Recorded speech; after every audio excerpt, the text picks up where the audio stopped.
السلام علیکم ورحمۃ اللہ وبرکاتہ۔ تمام معزز سامعین و ناظرین کو انفارمیشن پوائنٹ کے پلیٹ فارم پر ایک دفعہ پھر خوش آمدید کہتے ہیں۔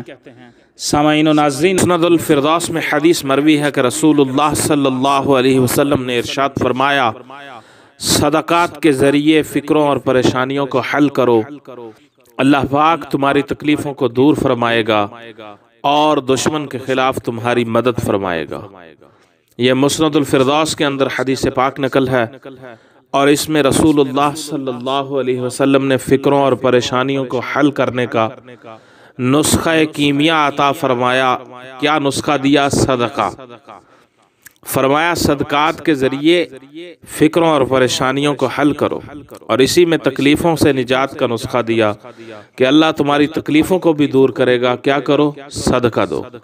اور اسی میں ارشاد فرمایا کہ دشمن کے خلاف بھی تمہاری مدد فرمائے گا۔ کرو کیا؟ صدقہ دو۔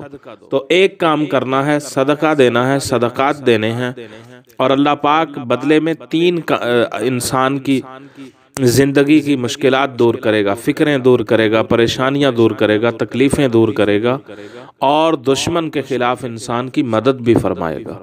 تو کام ایک کرنا ہے جو اللہ کے رسول نے ارشاد فرمایا ہے، صدقات، صدقہ دینا۔ صدقات کے ذریعے فکروں کو، پریشانیوں کو، تکلیفوں کو اللہ پاک دور کر دے گا، اور دشمن کے خلاف بھی صدقے کی وجہ سے مدد فرما دے گا۔